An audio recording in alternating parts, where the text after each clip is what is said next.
qui ont attrait à l'avènement du Fils de l'homme. Voilà pourquoi il a été donné 2 signes dans le même mois. Il a été donné le signe de la lune et le signe du soleil. Pourquoi? Parce que la lune ici, c'est un signe qui a été donné à l'épouse.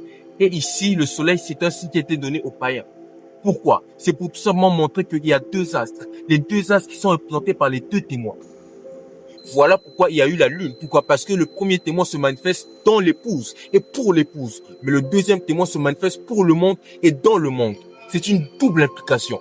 Voilà pourquoi vous allez remarquer avec moi que lorsque ces 2 choses se sont passées comme ça, j'en parlerai dans un autre point, vous allez remarquer qu'il y a eu comme une transition entre les 2. Et dans le deuxième point comme ça que j'aimerais citer, ici c'est un point comme ça, de top départ pour certains esprits. Vous savez, lorsque ce signe a été donné comme ça, c'est un signe comme ça qui montre que il y a une chose comme ça qui a été accordée aux esprits mauvais, qui sont dans le soleil, par la puissance de l'occultation comme ça, puisque la lune a occulté le soleil. Voilà, c'est ça l'éclipse. Donc, il y a eu une force, un top qui a été donné à certains esprits pour comme ça descendre sur la terre et accomplir des malheurs et des fléaux. Voilà pourquoi, dans ce sens-là, si tu comprends ça comme ça, tu ne verras plus le signe de cette façon. Pourquoi? Parce que tu sauras par là qu'il y a une chose qui est rattachée et liée à ça. Et nous ferons ça dans la vidéo. Je parlerai des 7 événements liés comme ça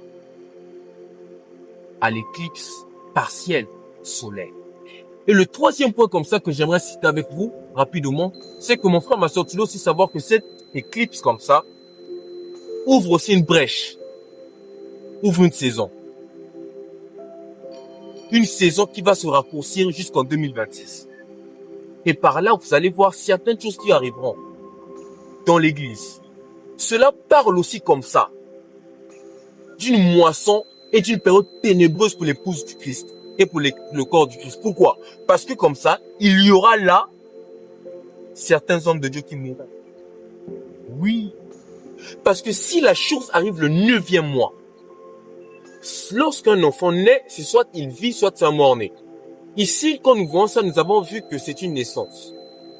Mais qu'est-ce que cela va se répercuter sur le spirituel dans les années à venir ou dans l'année prochaine? Cela montre aussi qu'il y aura ici certains hommes de Dieu qui nous quitteront. Et quand je parle de nous quitterons, je parle ici de certains hommes de Dieu qui sont emblématiques, qui sont un visage du christianisme actuel. Oui, vous allez le comprendre. Et comme ça, dans un autre point, vous devez aussi savoir avec moi que cette éclipse représente